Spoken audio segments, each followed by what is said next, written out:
ശ്രീമാത്രേ നമഃ. ഓം ശ്രീ ഗുരുഭ്യോ നമഃ. ഇന്ന് നമ്മുടെ സത്സംഗത്തിന്റെ വിഷയം പുരുഷാർത്ഥങ്ങളും മനുഷ്യഗതിയും. ധർമ്മം, അർത്ഥം, കാമം, മോക്ഷം. ഈ 4 കാര്യങ്ങളാണ് ഒരു മനുഷ്യ ജീവിതത്തിലെ ഏറ്റവും പ്രധാനമായിട്ടുള്ള 4 നാഴികക്കല്ലുകളെന്ന് നമുക്ക് പറയാം. ഇത് അറിഞ്ഞില്ലെങ്കിൽ ആ മനുഷ്യന് ഒരുപാട് സൗഭാഗ്യ മേഖലകൾ നഷ്ടപ്പെടാൻ ഇടയുണ്ട്. ഇപ്പൊ ജീവിതത്തിൽ തന്നെ ചിട്ടപ്പെടുത്തുവാനോ ആ ഒരു ലക്ഷ്യം അഥവാ നമ്മുടെ ആ ഒരു ഓറിയന്റേഷൻ അല്ലെങ്കിൽ നമ്മുടെ കോൺസെൻട്രേഷൻ കൊണ്ടുവരാനോ സാധ്യമല്ല. അതുകൊണ്ട് ആധുനിക യുഗത്തില് ഇത്രയധികം ഉപാധികൾ ഉണ്ടായിട്ടും വിരസതയും ഡിപ്രഷനും തുടങ്ങിയത് കൊണ്ട് ജീവിതത്തെ വെറുത്തുപോയി ഒരുപാട് ആളുകൾ ആത്മഹത്യ അല്ലെങ്കിൽ മനോരോഗത്തിന് അടിമപ്പെടുന്നത് നമുക്കിന്ന് കാണാം. ജീവിതത്തിലെ ഈ വിരസത വരുത്തുന്നത് എന്താണ്? നമുക്ക് ലക്ഷ്യബോധമില്ലാത്തത് കൊണ്ടാണ്, അല്ലെ? ജീവിതത്തെ ഒരു ലക്ഷ്യത്തിലൂന്നി ജീവിതത്തിന്റെ പടവുകളെല്ലാം പടിപ്പടിയായി കയറി പോകുന്ന ഒരു രീതി വർഷങ്ങൾക്ക് മുമ്പേ തന്നെ ഭാരതത്തിൽ സജ്ജനങ്ങൾ തുടർന്നു കൊണ്ടുപോയിരുന്നു. ഒട്ടേറെ പേർക്ക് ഇത് അറിയാത്തത് കൊണ്ട് സാധാരണ ഭോഗ സുഖങ്ങളില് കുരുങ്ങിക്കിടക്കുകയും ചെയ്തിരുന്നു. ജീവിതത്തിലെ കഷ്ടങ്ങൾ അല്ലെങ്കിൽ നരകയാതന അനുഭവിക്കുമ്പോൾ മാത്രമാണ് ഇതിൽ നിന്നൊക്കെ ഒരു മുക്തി വേണമെന്ന് നമ്മൾ ആഗ്രഹിക്കാറുള്ളത്, അല്ലെ? ഒരു നല്ല ജീവിതം വേണമെന്നും നല്ല സുഖഭോഗങ്ങളും സമ്പത്തും വേണമെന്നും എല്ലാവരും ആഗ്രഹിക്കാറുണ്ട്. ഒരു സാമാന്യമായിട്ടുള്ള മനുഷ്യന്റെ ചിന്താഗതിയാണ് ഞാൻ ഈ പറയുന്നത്. അപ്പൊ തെറ്റ് ശരി ഇവ രണ്ടും ഒരുവിധം എല്ലാ ആളുകൾക്കും അറിയാം. ഒരു സമൂഹത്തിൽ ജീവിക്കുന്ന മനുഷ്യൻ സമൂഹ ജീവിയാണ്, അല്ലേ? അതുകൊണ്ട് തെറ്റ് ശരി ഒരു സാമാന്യ ബോധം എല്ലാവരിലും ഉണ്ട്. ജീവിതത്തിന്റെ എല്ലാ മേഖലകളെയും നമുക്ക് 4 കാറ്റഗറി, അതായത് 4 വിഭാഗമായിട്ട് തിരിക്കണം. കാരണം ഇങ്ങനെ മനസ്സിലാക്കിയാൽ മാത്രമേ നമ്മുടെ ജീവിതത്തില് ആ ചെയ്തു തീർക്കേണ്ട കർമ്മങ്ങളെ ക്രമാനുഗതമായിട്ട് ചെയ്യാൻ സാധിക്കുകയുള്ളൂ. അങ്ങനെ കർമ്മങ്ങൾ ചെയ്താൽ മാത്രമേ കർമ്മങ്ങൾക്ക് ആ ഒരു അനുഷ്ഠിക്കുന്നതിലൂടെ ചിത്തശുദ്ധി വരാനും മോക്ഷത്തിലേക്ക് എത്തിച്ചേരാനും സാധിക്കുകയുള്ളൂ. ഒരു ശരിക്കും പറഞ്ഞാല് ഒരു പന്ഥാവാണ് പൂർവ്വ ഋഷിമാര് നമുക്ക് തന്നിരിക്കുന്നത്, ഒരു വഴി. ഈ മേഖലകളെ കുറിച്ച് പഠിപ്പിക്കുന്ന ശാസ്ത്ര ഗ്രന്ഥങ്ങളുണ്ട്. അറിവിന്റെ അക്ഷയ ഖനിയാണ് ഭാരതം എന്ന് പറയുന്നത്. നമ്മളിലെല്ലാം പുണ്യാത്മാക്കളാണ് ഈ ഭാരതത്തിൽ ജന്മമെടുത്തത് കൊണ്ട്. ആയിരക്കണക്കിന് ആഴമുള്ള ആധ്യാത്മിക ഗ്രന്ഥങ്ങള്, വേദങ്ങള്, അതിൽ ഏറ്റവും പ്രധാനപ്പെട്ടതാണ്, ആദ്യം നമുക്ക് പറയേണ്ട പേരാണ് വേദങ്ങൾ. ഒരു ആചാര്യനിൽ നിന്നും ശ്രവിച്ച് അധരത്തിൽ നിന്ന് വരുന്ന മന്ത്രശകലങ്ങളെ ഉൾക്കൊണ്ട് മനനം ചെയ്ത് അതിനെ ഒരു സംസ്കാരമാക്കി തീർക്കണം. അതാണ് ഭാരതീയ സംസ്കാരം എന്ന് പറയുന്നത്. നമ്മൾ അങ്ങനെ തന്നെ കൊണ്ടുപോയെങ്കിൽ മാത്രമേ അതിന്റെ ശോഭ പോകാതെ ആ മൂല്യങ്ങൾ ഉൾക്കൊള്ളുവാൻ സാധിക്കുകയുള്ളൂ. ഇവിടെ ഇത് ശ്രവിക്കുവാൻ നമുക്ക് ശ്രദ്ധ വേണമെന്ന് പറയുമ്പോൾ അവർ പറയുന്ന കാര്യങ്ങളിൽ 100% വിശ്വാസം ഉണ്ടായിരിക്കണം. അതാണ് ഇതിനർത്ഥം. ശ്രദ്ധ എന്ന് പറഞ്ഞാൽ ഇവിടെ പ്രധാനം എന്താ? അതിൽ വിശ്വസിക്കുക, അത് അനുഷ്ഠിക്കുക. അവർ പറഞ്ഞതെല്ലാം അവർ അനുഭവം കൊണ്ടായിരിക്കണം പറഞ്ഞു തന്നത്, അല്ലെ? അത് നമ്മൾ ശ്രദ്ധയോടെ കേട്ട് മനനം ചെയ്യുമ്പോൾ അതേ അനുഭൂതി നമ്മൾക്കും ലഭിക്കും. ആ ഒരു ദൃഢമായ വിശ്വാസമാണ് നമുക്കിത് ചെയ്യാനുള്ള പ്രചോദനം എന്ന് പറയുന്നത്. മനുഷ്യൻ ഒരു അപൂർവ സൃഷ്ടിയാണ്. അവർക്ക് വേണ്ടിയിട്ടാണ് വേദങ്ങളും ഉപനിഷത്തുകളും എല്ലാം ഉണ്ടാക്കിയിരിക്കുന്നത്. മൃഗങ്ങൾക്കോ സസ്യങ്ങൾക്കോ ഇതിന്റെ ആവശ്യമില്ല. അപ്പോ പുരുഷൻ എന്നാൽ എന്താണ്? നമ്മൾ ആദ്യം അറിയേണ്ടതാണ്. അതിന്റെ അർത്ഥമാണ് പുരത്തിൽ ശയിക്കുന്നവൻ, അല്ലെ? അതാണ് പുരുഷൻ അല്ലെങ്കിൽ മനുഷ്യൻ. ആ ഒരു അർത്ഥം നമ്മൾ നോക്കിക്കഴിഞ്ഞാൽ ആ പുരുഷൻ എന്ന് പറയുന്ന ആ ഒരു ആത്മാവിനെയാണ് നമ്മൾ ഇവിടെ പുരുഷൻ എന്ന് പറയുന്നത്. ശരീരം എടുക്കുന്നതിന് തീർച്ചയായും ഒരു ലക്ഷ്യം ഉണ്ടായിരിക്കണം. അപ്പോൾ മനുഷ്യന് ഒരു ലക്ഷ്യം ഉണ്ട്. അതിനെയാണ് നമ്മൾ പുരുഷാർത്ഥങ്ങൾ എന്ന് പറയുന്നത്. അപ്പോ മനുഷ്യന് മാത്രമാണ് ഉത്കണ്ഠം, നിരാശ, ആത്മഹത്യ പ്രവണത ഇതെല്ലാം ഉണ്ടാകുന്നത്. അപ്പൊ മനുഷ്യൻ മാത്രമാണ് കർമ്മങ്ങൾ ചെയ്യുമ്പോൾ അഹങ്കാരം വർദ്ധിക്കുന്ന ഒരു ജീവി. മനുഷ്യനെ ഒഴിച്ച് ബാക്കി എല്ലാവരും ഈ പ്രപഞ്ചത്തിൽ ചോദന അനുസരിച്ച്, അതായത് അവന്റെ താല്പര്യങ്ങൾ അനുസരിച്ച് ജീവിക്കുന്നവയാണ്. പാഠപുസ്തകത്തിന്റെ ആവശ്യമില്ല. അവർക്ക് ഭക്ഷണം കഴിക്കുക, കൂടുണ്ടാക്കുക, ഇണചേരുക, ഉറങ്ങുക, ഒന്നും പഠിക്കേണ്ട. അവർ എല്ലാം പൂർണ്ണരാണ്. മനുഷ്യനാണ് എന്നും ദരിദ്രനായിട്ടിരിക്കുന്നത്, മനസ്സുകൊണ്ട് പോലും. മനുഷ്യജന്മം ഏറ്റവും ഉയർന്നതാണ്, ശ്രേഷ്ഠമാണെന്ന് പറഞ്ഞിട്ട് മൃഗങ്ങളെക്കാൾ ദുഃഖപൂർണമായിട്ടാണ് ഇന്ന് അവന്റെ ജീവിതം. ഇതൊരു വൈരുദ്ധ്യമാണ്. ഇതിന് വേണ്ടി നമ്മൾ മനുഷ്യജന്മത്തിന്റെ ശ്രേഷ്ഠത മനസ്സിലാക്കിയെങ്കിൽ മാത്രമേ നമുക്ക് ഇതിൽ നിന്നും പുറത്തു വരാൻ സാധിക്കുകയുള്ളൂ. മനുഷ്യനേക്കാൾ കാഴ്ചശക്തിയുണ്ട് കഴുകന്, ആ ഒരു ഘ്രാണശക്തി പട്ടിക്കുണ്ട്, കാഴ്ചശക്തി പൂച്ചയ്ക്കുണ്ട്. ദേശാടന പക്ഷികൾക്ക് ഒരു ഒരു സ്ഥലത്ത് നിന്നും ഏകദേശം 3000-ലധികം കിലോമീറ്റർ പറന്ന് പോകാറുണ്ട് വേറൊരു സ്ഥലത്തേക്ക്. അത് കഴിഞ്ഞ് അവർ തിരിച്ചും വരാറുണ്ട്. മനുഷ്യൻ ഇന്ദ്രിയങ്ങളുടെ കഴിവ് വെച്ച് ആ ഒരു എന്താ പറയാ സെൻസറി കപ്പാസിറ്റി എന്ന് നമുക്ക് പറയാം, വളരെ കുറവാണ്. പക്ഷെ മനുഷ്യന്റെ ശ്രേഷ്ഠത അവന്റെ ബുദ്ധിയാണ്. ആഹാരം, നിദ്ര, ഭയം, മൈഥുനം ച സാമാന്യമായിട്ട് കാണുന്ന എല്ലാം തന്നെ ഒരു പശുക്കളിലും നമുക്ക് കാണാൻ പറ്റും, അല്ലെ? ഒരു പശുക്കൾ എന്ന് പറഞ്ഞാൽ എന്താ? പശുക്കൾ എന്ന് പറഞ്ഞാല് വിശേഷ ബുദ്ധി ഇല്ലാതെ ജന്മം കൊണ്ടത് എന്നർത്ഥം. അപ്പോൾ ഇവയെല്ലാം മനുഷ്യനിലുമുണ്ട്. അതുകൊണ്ടാണ് മനുഷ്യനെ പശു സമാനൻ എന്നൊക്കെ പറയുന്നത്. ഈ 4 കാര്യങ്ങൾ മാത്രം ചെയ്ത് ജീവിക്കുന്നവരെ മനുഷ്യ ശരീരമുള്ള ഒരു മൃഗം എന്ന് നമുക്ക് വിളിക്കാം. ആഹാരം കഴിക്കുക, ഉറങ്ങുക, ഇണചേരുക, ഭയപ്പെടുക, ഈ 4 കാര്യങ്ങളിൽ ഒതുങ്ങി നിൽക്കുന്നതാണ് ഭൂരിപക്ഷം പേരുടെയും ജീവിതം. വളരെ കുറച്ചു പേര് മാത്രമാണ് മൃഗീയമായിട്ടുള്ള വാസനകൾക്ക് മുകളിൽ ചിന്തിക്കുന്നത്.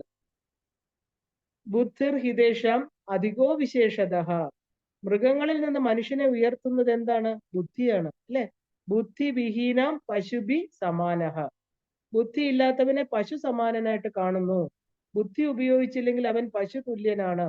അപ്പോൾ വിശിഷ്ടമായിരിക്കുന്ന ബുദ്ധി മനുഷ്യന് മാത്രം സ്വന്തമായിട്ടുള്ളതാണ്. ഇനി ഈ ബുദ്ധിയെ നമുക്ക് 2 തലങ്ങളിൽ പ്രവർത്തിക്കുന്നു. ഒന്ന് വിഷയബുദ്ധി, ഒന്ന് ആത്മബുദ്ധി. സാധാരണ മനുഷ്യരിലെ വിഷയബുദ്ധിയാണ് കാണപ്പെടുന്നത്. മനുഷ്യൻ ബാഹ്യലോകത്തു നിന്നും അന്തർലോകത്തും ആ ബുദ്ധി ഒരുപോലെ ഉപയോഗിക്കുമ്പോഴാണ് വൈശിഷ്ട്യം ഉണ്ടാകുന്നത്. പലരും കാണുന്നത് മാത്രമാണ് ലോകം എന്ന് വിശ്വസിക്കുന്നു, അല്ലെ? നമ്മളെ എന്താണ് ഈ ദൃശ്യ പ്രപഞ്ചം, അതാണ് സത്യം എന്ന് നമ്മൾ വിശ്വസിച്ച് ജീവിക്കുന്നു. നമുക്ക് അകത്തേക്ക് തിരിയാറില്ല. അകത്തൊരു ലോകം അല്ലെങ്കിൽ ഒരു അനുഭവ മണ്ഡലമുണ്ടെന്ന് സാധാരണ മനുഷ്യര് തിരിച്ചറിയാറില്ല. അപ്പോഴാണ് ഒരു ജീവൻ അവന്റെ ആന്തരിക ലോകത്തെ ജ്ഞാനം അറിയാതെ പോകുന്നത്. കാരണം ആന്തരിക ലോകത്ത് ഒരു വലിയ ജ്ഞാനത്തിന്റെ കലവറ തന്നെ ഉണ്ട്, അല്ലെ? ഇപ്പൊ ബാഹ്യത്തില് പലതും നേടിയ ആധുനിക ശാസ്ത്രത്തിന് പലതും നേടിക്കൊടുത്തത് അതിന്റെ ആ ഒരു ഗുണഭോക്താക്കളായിട്ട് വർത്തിക്കുകയും ചെയ്യുന്നുണ്ട്. ഇപ്പൊ ബാഹ്യലോകത്ത് സുഖത്തെ ക്രമപ്പെടുത്തുമ്പോൾ ജീവിതം സുഖമായി എന്ന് വിശ്വസിച്ച് നീങ്ങുകയാണ് നമ്മൾ. ഇവരെയാണ് നമ്മൾ മെറ്റീരിയലിസ്റ്റ് അല്ലെ? നമ്മൾ മെറ്റീരിയലിസ്റ്റിക് വേൾഡ് എന്നൊക്കെ പറയുന്നത്. കാരണം ബാഹ്യത്തിൽ ജീവിക്കാൻ എന്തൊക്കെയാണോ സുഖഭോഗങ്ങൾ നമുക്ക് വേണ്ടത് അതിനെല്ലാം നേടുക, അല്ലെ? സുഖമായിട്ട് ജീവിക്കുക. എന്നാൽ അന്തർലോകത്ത് പോയി പല വിജ്ഞാന ശാഖകളും കണ്ടെത്തിയവരാണ് ഭാരതത്തിന്റെ മനീഷികളെല്ലാം തന്നെ. അതുകൊണ്ട് തന്നെ മറ്റു രാജ്യക്കാർക്ക് ഇന്നും ഭാരതം ഒരു പ്രത്യാശാ കേന്ദ്രമാണ്. മാക്സ് മുള്ളർ പോലെയുള്ളവർ അവര് ഇവിടെ വന്ന് പല ഉപനിഷത്തുകളും പഠിച്ച് ആന്തരിക സമാധാനം നേടിയവരാണ്. നമ്മൾക്ക് ഇന്നും മനുഷ്യന്റെ ആന്തരിക തലത്തെക്കുറിച്ച് അജ്ഞരാണ്. കാരണം നമ്മൾ ശാസ്ത്രം പഠിക്കുന്നില്ല എന്നത് തന്നെയാണ് കാരണം. അതെല്ലാം കാലഹരണപ്പെട്ടു. നമുക്ക് ബാഹ്യസുഖങ്ങൾ മാത്രം മതി. രാവിലെ മുതൽ രാത്രി വരെ പല സുഖങ്ങളിലും മുഴുകി നമ്മളൊരു ചാക്രികമായിട്ട് ജീവിക്കുകയാണ്. പക്ഷേ ഇവരെ ഇതിൽ നിന്നും പറിച്ച് മാറ്റി ഒറ്റപ്പെട്ടാൽ, ഈ സുഖങ്ങൾ കൈവിട്ടാൽ അവൻ മരണത്തെക്കാളും വലിയ ദുഃഖം അനുഭവിക്കുകയും ചെയ്യുന്നു. അപ്പൊ നമ്മൾ തനിച്ചിരിക്കുമ്പോൾ ഭയപ്പെട്ടും, അതുകൊണ്ട് വാർദ്ധക്യം, ഒറ്റപ്പെടലുകൾ ഒക്കെ വേദനാജനകമായിട്ട് ആ ഒരു എന്താ പറയാ മരണസമയത്ത് നമുക്ക് എങ്ങോട്ടാണ് പോകുന്നതെന്ന് അറിയാതെ ആ ജീവൻ ഭയപ്പെടുന്നു. ഒരു ദിവസം കൊണ്ട് നമുക്ക് ആത്മാവിലേക്ക് തിരിഞ്ഞ് അതിനെ എന്താ പറയാ അനുഭവിക്കാൻ പറ്റില്ല. കാരണം ഇതൊരു നിരന്തരമായിരിക്കുന്ന അനുഷ്ഠാനങ്ങളിലൂടെ, അതിലുള്ള ശ്രദ്ധയിലൂടെ മാത്രമേ നമുക്ക് ആത്മാവ് ഉള്ളിലാണ് ഇരിക്കുന്നതെന്നും അതിനെ അനുഭവിക്കാനും അറിയാനും സാധിക്കുകയുള്ളൂ. വാർദ്ധക്യം എന്നത് ശരീരം ആരോഗ്യത്തോടെ വാർദ്ധക്യം എന്നത് എന്താണ്? നമ്മുടെ ശരീരത്തിന് വരുന്ന ഒരു അവസ്ഥാവിശേഷമാണ്. അപ്പൊ നമ്മൾ ആരോഗ്യത്തോടെ ഇരുന്നപ്പോഴെല്ലാം ബാഹ്യസുഖം ഉപാധിയിലൂടെ നേടിയ ഒരാളില് പെട്ടെന്ന് അതിനെ ഉപേക്ഷിക്കാൻ പറഞ്ഞാൽ അത് സാധ്യമല്ല. വളരെ നേരത്തെ അതുമായിട്ട് ഒരു എന്താ പറയാ ഒരു താതാത്മ്യ ഭാവം നമുക്കുണ്ടായിരിക്കണം. ആന്തരികമായ ഒരു സംസ്കാരം നമ്മളിൽ നിരന്തരം അന്വേഷണത്തിലൂടെ സാധനയിലൂടെ നേടിയെടുക്കണം. അകത്തോട്ട് തിരിഞ്ഞാലേ നമ്മുടെ ചോദ്യങ്ങൾക്ക്, ഇല്ലേ, എന്താണ് നമ്മുടെ ചോദ്യങ്ങള്? ഞാൻ ആര്? ഈ ലോകത്ത് എന്തിനാണ് ഞാൻ എത്തിയത്? എന്തിനാണ് ജീവിക്കുന്നത്? മരണത്തിന് ശേഷം എങ്ങോട്ടാണ് പോകുന്നത്? എവിടെ നിന്നാണ് വന്നത്? അല്ലെ? ഇതൊക്കെ ഒരു സാമാന്യ മനുഷ്യന്റെ ചോദ്യങ്ങളാണ്. ഈശ്വരനുണ്ടോ? വേദങ്ങളും ഋഷികളും പറയുന്നതൊക്കെ ആ ഒരു ആത്മസത്യമാണോ എന്നും മനുഷ്യനുള്ള ചോദ്യങ്ങൾ ഇതൊക്കെയാണ്. അപ്പൊ ഈശ്വരൻ എന്നത് ഒരു പരമസത്യമാണെങ്കിൽ നമ്മൾ അതിനെ മനസ്സിലാക്കാൻ, ശരിക്കും പറഞ്ഞാൽ to establish that entity, 3 kinds of evidence, നമുക്ക് 3 തരത്തിലുള്ള പ്രമാണങ്ങൾ പറയുന്നുണ്ട് ആ ഈശ്വരൻ ഉണ്ട് എന്നുള്ളതിന്. ഒന്ന് പ്രത്യക്ഷ പ്രമാണം, ഒന്ന് അനുമാന പ്രമാണം, 3 ശബ്ദ പ്രമാണം. ഈ 3ഉം എന്താണെന്ന് നമ്മൾ അറിഞ്ഞിരിക്കണം. ഒന്ന് ആദ്യത്തേത് നമ്മൾ പറഞ്ഞു എക്സ്പീരിയൻഷ്യൽ, അല്ലെങ്കിൽ നമ്മൾ ആ ഒരു പെർസെപ്ഷണൽ ഡയറക്റ്റ് എവിഡൻസ്, കണ്ടു വിശ്വസിച്ചു, ഇല്ലേ? രണ്ടാമത്തത് എന്താ? ആ ഒരു ഇൻഫെറിക്കൽ എവിഡൻസ്, ഒന്നിനെ കണ്ട് അതിൽ നിന്നുള്ള അറിവിലൂടെ അതിനെ വിശ്വസിക്കുന്നു, അല്ലേ? ആ ഒരു നമ്മൾ കണ്ടതിന്റെ ആ പറഞ്ഞു കേട്ട, അതായത് ഡയറക്റ്റ് ആയിട്ടല്ല നമ്മൾ കാണുന്നത്, ഒന്നിലൂടെ നമ്മൾ വേറൊന്നിനെ വിശ്വസിക്കുന്നു. മൂന്നാമത്തത് എന്താ? ടെസ്റ്റിമോണിയൽ എവിഡൻസ്, പരീക്ഷണത്തിലൂടെ നമ്മൾ അക്സെപ്റ്റ് ചെയ്യുന്നു. ഈ 3 തരത്തിൽ എങ്ങനെയാണ് ഈശ്വരനെ അറിയുന്നത്? ഒന്ന് നമുക്ക് നോക്കാം, പ്രത്യക്ഷ പ്രമാണം. അത് വളരെ ലിമിറ്റഡ് ആണ്. നമുക്ക് കാണാവുന്ന, കേൾക്കാവുന്ന വളരെ കുറച്ച് കാര്യങ്ങളേ ഉള്ളൂ, ഇല്ലേ? രാത്രിയിൽ നമ്മൾ കാണുന്ന, ആകാശത്ത് കാണുന്ന നക്ഷത്രങ്ങൾ മാത്രമല്ല, അനേകം കോടി നക്ഷത്രങ്ങളുണ്ട്. നമുക്ക് കുറച്ചേ കാണാൻ സാധിക്കുന്നുള്ളൂ. നമ്മൾ കാണാത്തത് കൊണ്ട് അത് ഇല്ല എന്ന് അർത്ഥമില്ല. അപ്പോ എൻ്റെ ഗ്രേറ്റ് ഗ്രേറ്റ് ഗ്രാൻഡ് ഫാദർ, നമ്മൾ പറയാറുണ്ട് ഗ്രേറ്റ് ഗ്രേറ്റ് ഗ്രാൻഡ് ഫാദർ എന്നല്ലേ, ഏറ്റവും വലിയ ഒരു അവരില്ലെങ്കിൽ അപ്പൂപ്പൻ, ഞാൻ കണ്ടിട്ടില്ല. പക്ഷെ കണ്ടിട്ടില്ല എന്ന് പറഞ്ഞത് കൊണ്ട് അദ്ദേഹം ഇല്ലായിരുന്നു എന്ന് നമുക്ക് പറയാൻ പറ്റില്ല. അപ്പോ ഒരു ഭരണാധികാരി രാജ്യം ഭരിച്ചിരുന്നു, അയാൾ എല്ലാവരെയും കണ്ടുകൊള്ളണമെന്നില്ല. ഒരു പാത്രത്തിലെ പാലിലെ വെണ്ണയും നെയ്യും കാണാൻ പറ്റാത്ത പോലെ, പാല് തൈരായി, തൈര് ഉറഞ്ഞ് തൈരിനെ കടഞ്ഞെങ്കിൽ വെണ്ണ കിട്ടും, വെണ്ണ ഉരുക്കിയ നെയ്യ് കിട്ടും. പക്ഷെ പാല് നോക്കിയാൽ നമുക്ക് വെണ്ണയോ നെയ്യോ കാണാൻ പറ്റില്ല. അപ്പൊ പലതും പലതിന്റെയും ഉള്ളിലുണ്ട്, അല്ലേ? അപ്പൊ ട്രാൻസ്ഫർമേഷൻ ഉണ്ടെങ്കിലേ അറിയാൻ പറ്റുള്ളൂ. അതിനെയാണ് നമ്മൾ പ്യൂരിഫിക്കേഷൻ ഓഫ് മൈൻഡ് എന്ന് പറയുന്നത്. കാണാൻ അറിയാൻ പറ്റിയില്ലെങ്കിൽ ഈശ്വരൻ ഇല്ല എന്ന് നമുക്ക് പറയാൻ പറ്റില്ല. അറിയണമെങ്കിൽ എന്ത് വേണം? അത് ഉൾക്കൊള്ളാനുള്ള ഒരു മനസ്സുണ്ടാകണം. അജ്ഞാനം മാറണം. ഇനി ഇൻഫെറിക്കൽ നോളജ് എന്ന് പറഞ്ഞാൽ എന്താ? അനുമാന പ്രമാണം. അതായത് ഒന്നിൽ നിന്ന് മറ്റൊന്ന് ഉണ്ടെന്ന് അനുമാനിക്കാം. ഉദാഹരണമായിട്ട് നമുക്ക് നോക്കുകയാണെങ്കിൽ ആ ഒരു ഇലക്ട്രിക് എനർജി ലൈറ്റിലൂടെ നമുക്ക് കാണാം, അല്ലെ? അത് എന്തുകൊണ്ടാണ് കത്തുന്നത്? ലൈറ്റ് ഇലക്ട്രിക്കൽ എനർജി ഉള്ളത് കൊണ്ട്. അപ്പോൾ ഒന്ന് അനുഭവിക്കുന്നതിൽ നിന്ന് വേറൊന്നുണ്ട് എന്നുള്ള ഒരു നിഗമനത്തിന് നമ്മൾ എത്തിച്ചേരുന്നു. ഇപ്പൊ പുക കണ്ടാൽ നമുക്ക് ദൂരെ പുകയുണ്ടെങ്കിൽ എന്താ കാണുന്നത്? അവിടെ തീയുണ്ട്, അല്ലെ? തീ കത്തിയിട്ടുണ്ട്. എന്താണ് കത്തുന്നത് എന്നുള്ളതല്ല, എന്തോ അവിടെ കത്തി, അതുകൊണ്ടാണ് പുകയുണ്ട്. നമ്മൾ പറയും തീ ഉണ്ടെങ്കിൽ പുകയും ഉണ്ടെന്ന്, അല്ലെ? ഒന്ന് കണ്ടിട്ട് നമുക്ക് മറ്റൊന്ന് അവിടെ ഉണ്ടെന്ന് നമ്മൾ ഉറപ്പിച്ച് പറയണം. നമ്മുടെ വേദങ്ങളും ഉപനിഷത്തുകളെല്ലാം ഇങ്ങനെയാണ്. ഈശ്വരന്റെ ശക്തിയെ നമ്മൾ കാണുന്നത് അവരിങ്ങനെയാണ്. കാരണം ഇത്രയും വൈവിധ്യമാർന്ന പ്രപഞ്ചം, ഇത്രയും വളരെ ഭംഗിയായിട്ട് കൈകാര്യം ചെയ്യുന്ന ഒരു ശക്തിയെ അവര് പരാശക്തി എന്ന് വിളിച്ചു, അല്ലെ? ആരാണ് ഇതെല്ലാം കൈകാര്യം ചെയ്യുന്നത്? ചിന്തിച്ചു നോക്കൂ. നമ്മുടെ ഈ കാണപ്പെടുന്ന കാമരൂപ പ്രപഞ്ചം, ഇവിടെ നടക്കുന്ന എല്ലാ കർമ്മങ്ങളും, രാവിലെ സൂര്യൻ ഉദിക്കുന്നു, എന്താ പറയാ, ചന്ദ്രൻ വരുന്നു, അല്ലെ? ദിവസങ്ങൾ മാറുന്നു, പ്രകൃതിയിലെ ഋതുക്കൾ മാറി വരുന്നു, ട്രാൻസ്ഫോർമേഷൻ വരുന്നു, മനുഷ്യന്റെ ശരീരത്തിൽ മാറ്റം വരുന്നു, ഒന്ന് പോകുന്നു, വേറൊന്ന് വരുന്നു. ആരാണ് ഇതിന്റെ പുറകില്? ആരോ ഒരു ആർക്കിടെക്ട്, അല്ലേ? അല്ലെങ്കിൽ ഒരു പരമമായ ശക്തി ഇതെല്ലാം കൈകാര്യം ചെയ്യുന്നുണ്ട്. മാക്സ് വെൽ എന്ന സയന്റിസ്റ്റ് ഈശ്വരനിൽ വിശ്വസിച്ചിരുന്നു. അദ്ദേഹത്തിന്റെ കൂട്ടുകാരൻ ഒരു സയന്റിസ്റ്റ് ആകട്ടെ ഈശ്വരനിൽ വിശ്വസിച്ചിരുന്നില്ല. ഈ ബിഗ് ബാങ് തിയറിയിലാണ് വിശ്വസിച്ചിരുന്നത്. ഒരു ദിവസം മാക്സ്വെൽ വളരെ ഭംഗിയായിരുന്ന ഒരു അതായത് ഒരു സോളാർ സിസ്റ്റത്തിന്റെ മോഡല് തന്റെ വീട്ടിൽ ഉണ്ടാക്കി വെച്ചു. അയാൾ ഇത് കണ്ടിട്ട് അയാൾ ചോദിച്ചു, ആരാണ് ഇത് ഉണ്ടാക്കിയത്? അപ്പൊ മാക്സ്വെൽ പറഞ്ഞു, ആരുമില്ല. അത് പിന്നെ എങ്ങനെയാണ്? അതിന് മറുപടിയായിട്ട് മാക്സ്വെൽ പറഞ്ഞു, ഒരു എക്സ്പ്ലോഷൻ അതിലൂടെ ഉണ്ടായി. അപ്പോ മറ്റേ സയന്റിസ്റ്റിന് മനസ്സിലായി ഇത്രയും ഭംഗിയായ ഒരു പ്രപഞ്ചം ഉണ്ടാകണമെങ്കിൽ അതിലൊരു എക്സ്പ്ലോഷൻ അങ്ങനെ സംഭവിച്ചുകൊണ്ട് ഇങ്ങനെ ഒരു പ്രകൃതി ഉണ്ടാവില്ല. അതിനൊരു പ്രത്യേക ഹയർ ഇന്റലിജൻസ് വേണം. നമ്മളെ മനുഷ്യ തലത്തിൽ നിന്ന് ഉയർന്ന ഒരു ഹയർ ഇന്റലിജൻസ്, ഒരു പ്രത്യേകമായിരിക്കുന്ന ഉയർന്ന ഒരു വിജ്ഞാനമുള്ള തലമുണ്ട്. അതിനെ നിർവചിക്കാൻ ആർക്കും സാധ്യമല്ല. ഒരു ചെറിയ സോളാർ സിസ്റ്റം പോലും ചിന്തിക്കാൻ കഴിയാത്ത മനുഷ്യൻ അനേകായിരം സോളാർ സിസ്റ്റം ഉള്ള അനേക കോടി ബ്രഹ്മാണ്ടങ്ങളെ എങ്ങനെയാണ് നമുക്ക് ചിന്തിക്കാൻ കഴിയുന്നത്? മനുഷ്യൻ എന്നത് വളരെ ലിമിറ്റഡ് ആയ ഒരു പ്രതിഭാസമാണ്. ഈ പ്രപഞ്ചത്തിന് അതിന്റെ സൃഷ്ടി, സ്ഥിതി, സംഹാരം എല്ലാറ്റിന്റെയും പുറകിലെ വളരെ ഉയർന്ന ഒരു മഹാശക്തിയുണ്ട്. അപ്പോ അതിനെയാണ് നമ്മൾ ലോ മേക്കർ, ധർമ്മപരിപാലകർ അല്ലെങ്കിൽ ധർമ്മപരിപാലകൻ ഉണ്ടെന്ന് നമ്മൾ പറയുന്നത്. ഇനി അടുത്തത് എന്താണ്? ശബ്ദപ്രമാണം. ഒരു ടീച്ചർ കുട്ടിയെ ഒരു അക്ഷരം എഴുതിപ്പിക്കുന്നു എന്ന് വെക്കാം, ഇല്ലെങ്കിൽ AEIOU ഇല്ലെങ്കിൽ AIEE ഇതിനെല്ലാം പഠിക്കുന്നു. കുട്ടി ടീച്ചറിനെ വിശ്വസിക്കുന്നു. ആ ഒരു ഫിസിക്സ് ടീച്ചർ പറയുന്ന അനുസരിച്ച് കുട്ടികൾ ഫിസിക്സ് പഠിക്കുന്നു. അതുപോലെ അമ്മ പറയുന്നു, ആളിനെ കൂട്ടി എന്താ പറയാ, ആ ആളിനെ കാണിച്ചിട്ട് ഇതാണ് മോനെ നിന്റെ അച്ഛൻ എന്ന് പറയുന്നു, കുട്ടി അക്സെപ്റ്റ് ചെയ്യുന്നു അല്ലെ? അതുപോലെ നമ്മുടെ അമ്മയാണ് വേദങ്ങൾ. വേദം വേദമാത ഗായത്രി എന്ന് നമ്മൾ പറയാറുണ്ട് അല്ലെ? വേദങ്ങൾ പറയുന്നത് ഈ പ്രപഞ്ചം ഉണ്ടായത്, ആ ഒരു ഉണ്ടാക്കിയത് ഈശ്വരേച്ഛയാണ്. ഈശ്വരനാണ് ആ ശക്തി. അപ്പോ ജന്മാദ്യസ്യ ഇതഹ, എല്ലാ സൃഷ്ടിയും സൃഷ്ടാവിന്റെ ഇഷ്ടമാണ്, അതിൽ നിന്ന് വരുന്നു. ഇത് മനസ്സിലാക്കണമെങ്കിൽ നമ്മൾ ആ ഒരു ഇന്നർ പ്യൂരിഫിക്കേഷൻ നമുക്ക് ഉണ്ടായിരിക്കണം.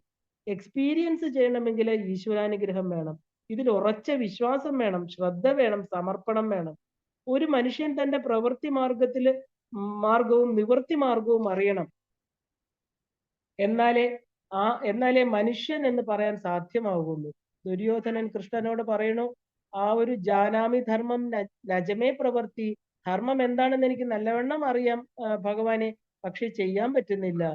ജാനാമി അധർമ്മം നജമേ നിവൃത്തി, അധർമ്മവും എനിക്ക് എന്താണെന്ന് അറിയാം, പക്ഷെ അതിൽ നിന്ന് നിവർത്തിക്കാൻ സാധിക്കുന്നില്ല. നമ്മളും ഇതുപോലെയാണ് അല്ലേ? ആ ഒരു ആസുരിക ഭാവം.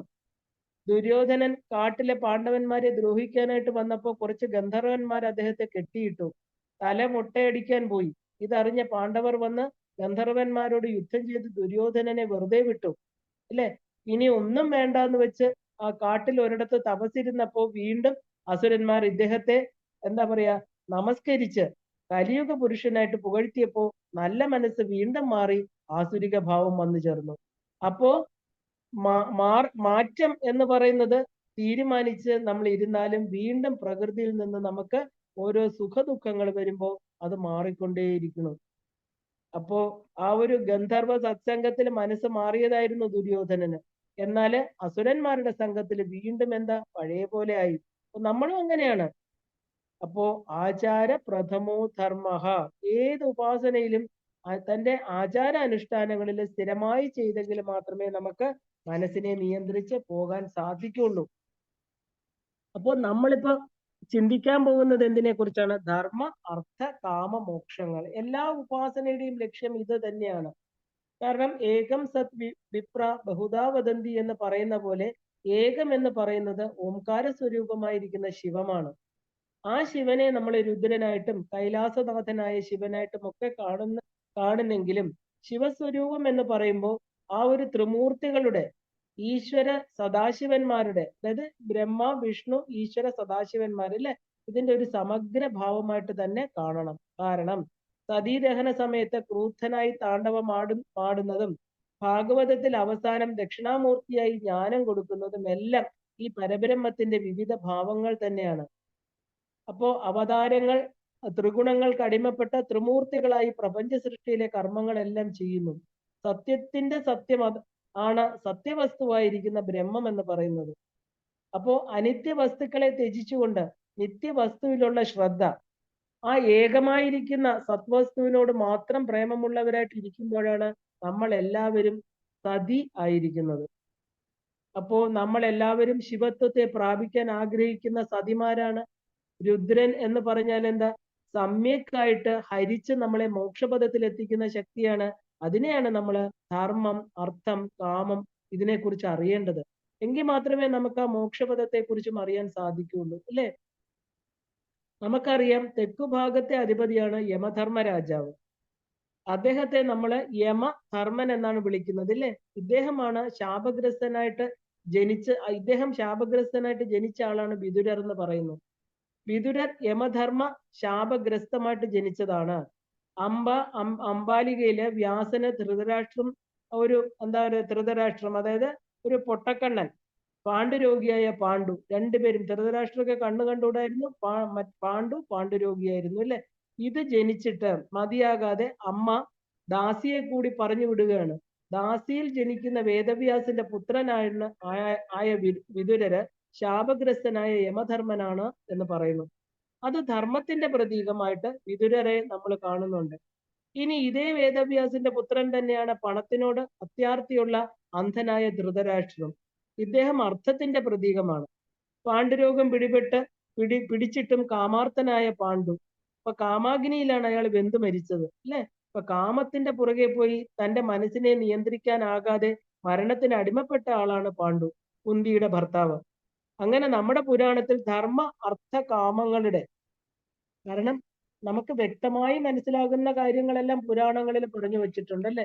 അപ്പൊ നമ്മൾ ധർമാർത്ഥ കാമങ്ങളുടെ പ്രതീകങ്ങളായിട്ടാണ് നമ്മൾ വിതുരരെ, ധൃതരാഷ്ട്രയെ, പാണ്ഡുവിനെ, 3 പേരെ കാണുന്നത്. ഇനി നമുക്ക് മോക്ഷത്തിന്റെ പ്രതീകം എന്താണെന്ന് നോക്കാം. ശുഖബ്രഹ്മർഷി, ശുഖബ്രഹ്മം എന്ന് പറയുന്നു. അങ്ങനെ ജ്ഞാനമാകുന്ന വ്യാസന്റെ പുത്രന്മാരായിട്ടാണ് നമ്മൾ ധർമാർത്ഥ കാമ മോക്ഷങ്ങളെ കൊണ്ട് മഹാഭാരതമായാലും ഭാഗവതമായാലും രചിക്കപ്പെട്ടിരിക്കുന്നത്. വേദവ്യാസനാണ് ഈ പുരാണങ്ങളെല്ലാം രചിച്ചിരിക്കുന്നത്. ഇതിലൂടെ വേണം നമ്മൾ ധർമ്മ അർത്ഥ കാമ മോക്ഷങ്ങളെ അറിയേണ്ടത്. കൗരവരുടെ അധർമ്മ പ്രവൃത്തികളെ എതിർത്ത് നിന്ന വിതുരൻ മനംനൊന്ത് തനിക്കിനി ഒന്നും ചെയ്യാനില്ല എന്നറിഞ്ഞ് രാജകൊട്ടാരം വിട്ടിട്ട് തീർത്ഥയാത്രയ്ക്ക് പോവുകയാണ്. കുരുക്ഷേത്ര യുദ്ധം തുടങ്ങുന്നതിന് മുമ്പ് തന്നെ ധർമ്മ പുരുഷനായിരിക്കുന്ന വിതുരൻ യാത്രയാകുകയാണ്. അപ്പോ ഭാരതീയ പൈതൃകം എന്ന് പറയുന്നത് എന്താ? ധർമ്മം ചര, സത്യം വധ. ധർമ്മത്തിൽ ചരിക്കുക, സത്യം മാത്രം പറയുക. ശരീരമാദ്യം ഖലു ധർമ്മസാധനം. ഈ ശരീരം നമുക്ക് ലഭിച്ചു കഴിഞ്ഞാൽ നമ്മൾ സഞ്ചരിക്കേണ്ടത് നമ്മുടെ കാലുകൾ ഉപയോഗിച്ച് ഈ ധർമ്മത്തിലൂടെയാണ്. സത്യം വധ, ധർമ്മം ചരയായിരിക്കണം മനുഷ്യന്റെ മുദ്രാവാക്യം. അപ്പൊ ഇതിന്റെ അടിസ്ഥാനത്തിലാണ് ഗാന്ധാരി ദുര്യോധനന് പറഞ്ഞു കൊടുക്കുന്നത് എന്താ? യഥോ ധർമ്മസ്തതോ ജയ. തന്റെ മകന് യുദ്ധവിജയം അനുഗ്രഹം കൊടുക്കുന്നുണ്ടെങ്കിലും ഇങ്ങനെയാണ് പറയുന്നത്, എവിടെയാണോ ധർമ്മം അവിടെ വിജയം ഉണ്ടാകട്ടെ എന്നാണ്, അല്ലെ? അല്ലാതെ ദുര്യോധനൻ ജയിക്കട്ടെ എന്നല്ല സ്വന്തം അമ്മയായിരിക്കുന്ന ഗാന്ധാരി പറഞ്ഞത്. എവിടെ ധർമ്മമുണ്ടോ അവിടെ ജയമുണ്ടാകും. അപ്പൊ എന്താണ് ധർമ്മം? ധർമ്മം എന്താണ്? ധർമ്മം എന്ന് പറഞ്ഞാൽ ധരിച്ചിരിക്കുന്നത്. ബ്രഹ്മത്തിൽ നിന്ന് ഉത്ഭവിച്ചവ ധരിക്കേണ്ട ഒന്നാണ് ധർമ്മം എന്ന് പറയുന്നത്. അപ്പോ അദ്വൈതം, വിശിഷ്ടാദ്വൈതം എന്നൊക്കെ പറഞ്ഞാലും ഈ പ്രപഞ്ചമായിരിക്കുന്നത് ഭഗവാൻ തന്നെയാണ്, അല്ലെ? ഇവിടത്തെ ചരാചരങ്ങളെല്ലാം തന്നെ ഭഗവത് അംശങ്ങളാണ് എന്ന് നമുക്ക് കാണിച്ചു തരുന്നതാണ് ഭഗവാന്റെ വിരാട് രൂപം. പുരുഷ സൂക്തം പറയുന്നതും ഇത് തന്നെയാണ്. അപ്പൊ ഈ പ്രപഞ്ചം എന്ന ആ ഒരു വിഭൂതി വൈഭവം ഭഗവാനിൽ നിന്ന് തന്നെ ഉണ്ടായതാണ്. അപ്പൊ ഓംകാരമാകുന്ന പ്രണവ ബ്രഹ്മതത്വത്തിൽ നിന്ന് ഉണ്ടായതാണ് എല്ലാം. ഈ ധരിച്ചിരിക്കുന്നതും ബ്രഹ്മതത്വമായിട്ടിരിക്കുന്നതും പരശിവൻ തന്നെയാണ്. അപ്പോ ബ്രഹ്മമാകുന്ന പരശിവനാണ് ഈ കാണപ്പെടുന്നവയെല്ലാം തന്നെ ധരിച്ചിരിക്കുന്നത്. അത് ധർമ്മം. അപ്പോ ധർമ്മം ലക്ഷ്യമാക്കുന്നത് എന്താണ്? നമ്മുടെ ധർമ്മ ലക്ഷ്യം എന്ത്? അതിനുവേണ്ടി ചെയ്യുന്ന അനുഷ്ഠാനങ്ങള്, ഉപാസനകള് എല്ലാം ലക്ഷ്യമാക്കേണ്ടത് ആ ധർമ്മം തന്നെയാണ്. ആ ഒരു ധർമ്മം എന്ന് പറഞ്ഞാൽ എന്താ? ബ്രഹ്മം എന്നർത്ഥം. ആ ബ്രഹ്മത്തിലേക്കാണ് നമ്മൾ തിരിച്ച് മോക്ഷത്തിലൂടെ ചെന്ന് എത്തിച്ചേരുന്നത്. അപ്പോ ധർമ്മം എന്നാൽ ബ്രഹ്മം, അത് ഈശ്വരൻ തന്നെയാണ് എന്ന് അർത്ഥം. യഥോ ധർമ്മ തഥോ ജയ. അതുകൊണ്ടാണ് അങ്ങനെ നമ്മൾ പറയുന്നത്. ഈശ്വരനെ ലക്ഷ്യമാക്കി ഈശ്വരനെ അറിയാനുള്ള എല്ലാ കർമ്മങ്ങളും, ഈശ്വരാർപ്പിതമായ എല്ലാം തന്നെ വിജയത്തിലെത്തും. എല്ലാ നേട്ടങ്ങളും ഉണ്ടാകട്ടെ എന്നാണ് അർത്ഥം ഇതിന്റെ. കാരണം ഈശ്വരോന്മുഖമായ കർമ്മങ്ങളും കർത്തവ്യങ്ങളും മാത്രമേ ധർമ്മമാകുന്നുള്ളൂ. കർമ്മങ്ങളെല്ലാം ധർമ്മമല്ല. നമ്മളിവിടെ മനസ്സും ശരീരവും കൊണ്ട് പ്രപഞ്ചത്തോടും മായയോടും ബന്ധപ്പെട്ട് ചെയ്യുന്നതൊക്കെ ധർമ്മമാണെന്ന് പറയാൻ പറ്റില്ല.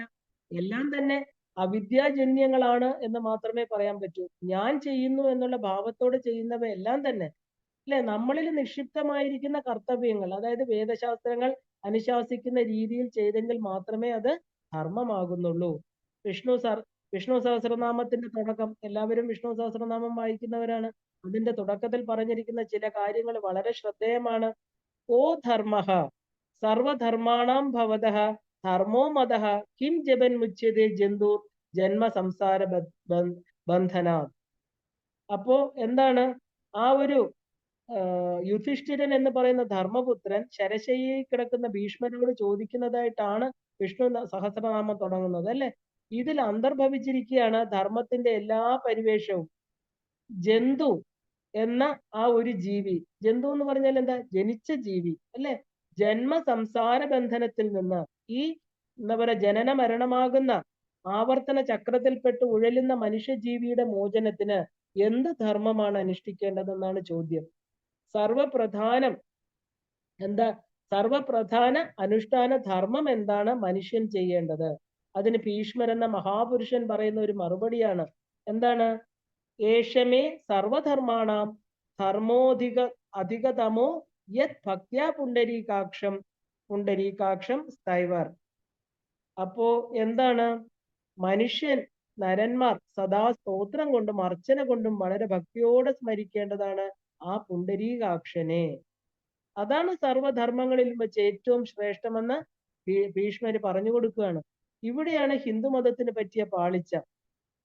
ഒരേ ബ്രഹ്മസത്യത്തെ വിഷ്ണു സഹസ്രനാമം വിഷ്ണുവിനും, ലളിതാ സഹസ്രനാമം ലളിതയ്ക്കും, ശിവസഹസ്രനാമം ശിവനും എന്നൊക്കെ ധരിച്ച് ഈശ്വരനെ വ്യത്യസ്തമാക്കി തീർത്തിരിക്കുകയാണ്.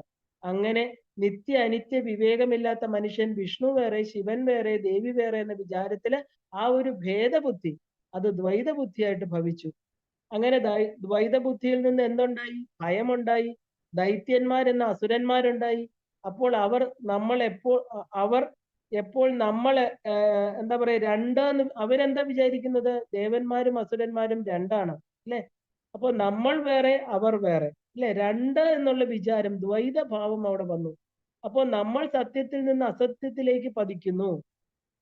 അസത്യം എന്ന് പറഞ്ഞാൽ എന്താ? അവിദ്യ തന്നെയാണ്, അല്ലെ? ഈ അസത്യം, അവിദ്യ എല്ലാം തന്നെ മായാജന്യങ്ങളാണ്. അതിന് നമ്മൾ അടിപ്പെട്ടു പോകുന്നു. അപ്പൊ പുണ്ടരീകാക്ഷൻ എന്ന ഈശ്വരോന്മുഖമായി സഞ്ചരിക്കുന്നവൻ, പുണ്ടരീകാക്ഷൻ എന്ന് പറഞ്ഞാൽ എന്താ? പുണ്ടരീകം എന്നുള്ള എന്താ പറയുക, പുണ്ടരീകാക്ഷൻ എന്ന് പറഞ്ഞാൽ താമരയുടെ ഇതള് പോലെയുള്ള കണ്ണുള്ളവൻ എന്നുണ്ട്. പുണ്ടരീകം എന്ന് പറഞ്ഞാൽ ശരീരത്തിനകത്ത് പുണ്ടരീകം എന്ന് പറയുന്ന ഒരു സ്ഥലമുണ്ട്, അവിടെ വസിക്കുന്നവൻ എന്നർത്ഥമുണ്ട്. അപ്പോ ഈശ്വരോന്മുഖമായിട്ട് സഞ്ചരിക്കുന്ന ആ അച്യുതനിൽ, അതായത് ച്യുതിയില്ലാത്തവനിൽ, സർവവ്യാപി, എല്ലാം എന്ന് പറഞ്ഞ് ഇങ്ങനെയൊക്കെ പറഞ്ഞു കഴിഞ്ഞാൽ ഇതെല്ലാം മഹാവിഷ്ണുവാണെന്ന് അർത്ഥമില്ല. ഈശ്വരനെ അവിടെ അർത്ഥമുള്ളൂ. ബ്രഹ്മം എന്ന് പറഞ്ഞാല് എന്താണെന്ന് നമ്മൾ ആദ്യം അറിയണം. ഈശ്വരനോടുള്ള ആ ഒരു അധികമായിരിക്കുന്ന പ്രേമം, അത് നമ്മൾ വിചാരങ്ങളെ ഈശ്വരോന്മുഖമാക്കി തീർക്കണം. കാരണം നാമരൂപങ്ങളിൽ നമ്മൾ കാണുന്നതെല്ലാം തന്നെ ആ ബ്രഹ്മം തന്നെയാണ്. ശിവനായിട്ടും വിഷ്ണുവായിട്ടും ദേവിയായിട്ടും ഏകമായിരിക്കുന്ന സത്യത്തെയാണ് നമ്മൾ വിവിധ ഭാവങ്ങളിൽ കാണുന്നത്. ഇതാണ്, ഏത് ഭാവമാണെങ്കിലും അതിന്റെ പുറകിൽ ആ ബ്രഹ്മസത്യമാണെന്ന് അറിഞ്ഞാൽ അത് തന്നെയാണ് യഥാർത്ഥ ഭക്തി. അപ്പോൾ നമുക്ക് ആസക്തി ഉണ്ടാകുകയില്ല. ആ ഒരു പ്രപഞ്ചത്തോടൊരു വിരക്തി ഉണ്ടാവുകയും ചെയ്യും. പക്ഷെ ഈ സത്യത്തെ അറിയാത്തത് കൊണ്ടാണ് ഞാൻ ചെയ്യുന്നു, എനിക്ക് വിവിധമായിട്ടുള്ള പല പല ഈശ്വരൻ, ശക്തി കുറഞ്ഞ ഈശ്വരൻ, ശക്തി കൂടിയ ഈശ്വരൻ എന്നൊക്കെ നമ്മൾ തെറ്റിദ്ധരിക്കുന്നത്. അപ്പൊ ധർമ്മം ഇതുകൊണ്ടാണ് ഏറ്റവും ശ്രേഷ്ഠമായതെന്ന് പറയാൻ കാരണം. അപ്പൊ വിഷ്ണു സഹസ്രനാമ ജപം തുടങ്ങുന്നതിന് മുമ്പേ ഇതറിയാനാണ് ഇത് ആദ്യം കൊടുത്തിരിക്കുന്നത്. ഈശ്വര തത്വത്തെ അറിഞ്ഞ് സ്തുതിക്കുന്നത് തന്നെയാണ് പരമമായ ധർമ്മം. മനുഷ്യജന്മം എടുത്ത മനസ്സും ബുദ്ധിയുമുള്ള ഉള്ളവരുടേതെന്ന് അർത്ഥം. വിഷ്ണു നാമ ഫലശ്രുതിയിൽ പറയുന്നു, വിഷ്ണു സഹസ്രനാമത്തിന്റെ ഫലശ്രുതിയിൽ പറയുന്നു, ആചാര്യ പ്രഭുവോ ധർമ്മോ ധർമ്മസ്യ പ്രഭു അച്യുത. വിഷ്ണുവിനെ ഒരു പ്രത്യേക ദൈവമാക്കി കണ്ടവർക്ക് നിത്യ അനിത്യ വിവേകമില്ലാത്തവരാണ്. അപ്പോൾ നമ്മൾ ധർമ്മം എന്ന് പറഞ്ഞാൽ എന്താണ്? ബ്രഹ്മം തന്നെയാണ് ഈ കാണുന്നതിനെ എല്ലാം ധരിച്ചിരിക്കുന്നതെന്ന് നമ്മൾ അറിയണം. അതുകൊണ്ട് സത്തായിരിക്കുന്ന ഇതിലെ വളരെയധികം പ്രതിപത്തി വെച്ച് പുലർത്തിക്കൊണ്ട് നിത്യത്തെ ആരാധിച്ച് അനിത്യത്തെ ത്യജിച്ച് വർത്തിക്കുന്നതിനെയാണ് ധർമ്മനിഷ്ഠമായിരിക്കുന്ന ജീവിതം എന്ന് പറയുന്നത്. എന്തിനാണ് ഇത് പറയുന്നതെന്ന് ചോദിച്ചാല്, ഉപാസനയുടെ ആദ്യ ഘട്ടം എന്ന് പറയുന്ന ആ ഭക്തിയെ ഭക്തി യോഗമാക്കണമെങ്കിൽ ഈ ധർമ്മം, അർത്ഥകാമങ്ങള്, ഇതിനെല്ലാം അറിയണം. ഈ അറിവ് സിദ്ധിച്ചവരോട് ഭഗവാൻ കൊടുക്കുന്ന സത്യവാക്മൂലമാണ് വിഷ്ണു സഹസ്രനാമത്തിലെ ഫലശ്രുതിയിൽ പറയുന്നത്. അനന്യ ചിന്തയന്തോമാം യേജനാ പരിപാസുതേ തേഷാം നിത്യാഭിയുക്താനാം യോഗക്ഷേമം വഹാമ്യഹം. ഇതൊരു ഇൻഷുറൻസ് കമ്പനിയുടെ ഉറപ്പ് പോലെയാണ് അല്ലേ? ആ ഉറപ്പാണ്. ഇൻഷുറൻസ് കമ്പനി എന്താ തരുന്നത്? നമ്മുടെ ശരീരം ജീവിച്ചിരിക്കുമ്പോൾ നമുക്ക് ഇൻഷുർഡ് ആണ്, നമ്മൾ മരിച്ചാൽ നമുക്ക് ഇന്നത് തരും. ഇത് അങ്ങനെയല്ല പറയുന്നത്. എന്താ? ഭഗവാനാണ് പറയുന്നത് അല്ലേ? കാരണം ആ അനന്യമായിട്ട് വേറെ ഒന്നും ചിന്തിക്കാതെ എന്നെ മാത്രം ചിന്തിക്കുന്നവൻ അവന്റെ യോഗക്ഷേമം മഹാമ്യഹം. ഇതിൽ നിന്നാണ് ഇൻഷുറൻസ് കമ്പനിക്കാര് ഈ ഒരു വാക്യം, ഈ ക്യാപ്ഷൻ എടുത്തിരിക്കുന്നത്. അപ്പൊ ഭഗവാനാണ് ഇത് തരും, ഭഗവാൻ തരുന്നു, ഞാനാണ് തരുന്നതെന്ന് ഭഗവാൻ എടുത്തു പറയുന്നുണ്ടല്ലേ? ധർമാർത്ഥി പ്രാപ്നുയാർ ധർമ്മം. ധർമ്മം ആഗ്രഹിക്കുന്നവന് ധർമ്മം, അർത്ഥം ആഗ്രഹിക്കുന്നവന് അർത്ഥം, കാമികൾക്ക് കാമം, മോക്ഷാർത്ഥികൾക്ക് മോക്ഷം. ഇല്ലേ? അപ്പൊ വാസുദേവ ശ്രേയോ മർത്യ വാസുദേവ പരായണ സർവപാപ വിശുദ്ധാത്മാ ഏതി ബ്രഹ്മസനാതനം. അപ്പൊ ആരാണോ എന്താ പറയാ ഈ വാസുദേവനാണ് ഈ ഭുവനത്രയത്തിൽ, അതായത് സർവഭൂത നിവാസോസി, എല്ലാവരുടെ ഉള്ളിലും ഈ വാസുദേവനാണ് ഇല്ല, ഇങ്ങനെ അറിയുന്നത് ആരാണോ അവൻ വാസുദേവനായിട്ട് തീരുന്നു. ശിവൻ എന്ന് പറഞ്ഞാൽ ശിവൻ ഇല്ലേ? വാസുദേവൻ എന്ന് പറഞ്ഞാൽ വാസുദേവൻ, ദേവി എന്ന് പറഞ്ഞാൽ ദേവി.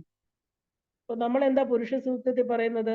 നമസ്തു അനന്തായ സഹസ്രമൂർത്തയെ നമ സഹസ്രാക്ഷി ശിരോരുബാഹവേ സഹസ്രാത്മനെ പുരുഷായ ശാശ്വതേ സഹസ്രകോടി യുഗധാരുണേ നമ.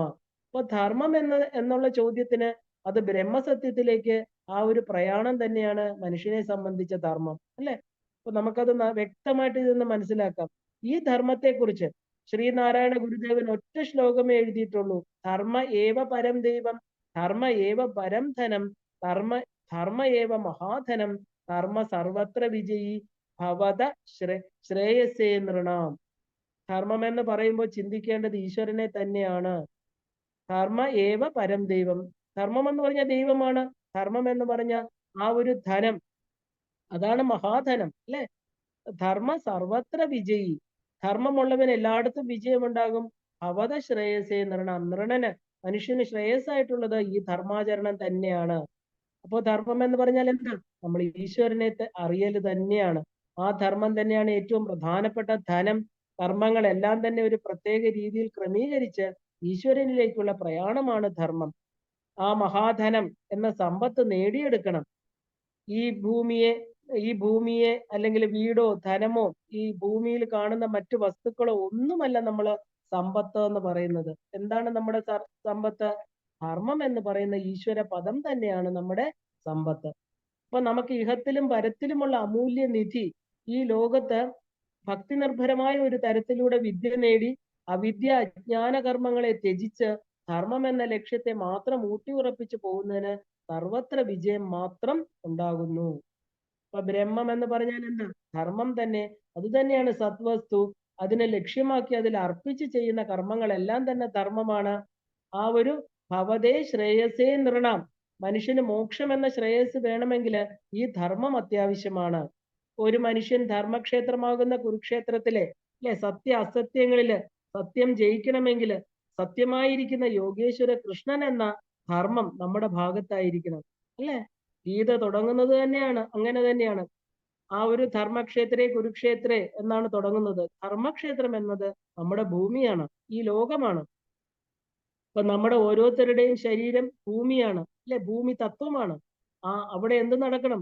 ആ ഭൂമി തത്വമായിരിക്കണം നമ്മുടെ ശരീരം തന്നെയാണ് ധർമ്മക്ഷേത്രം.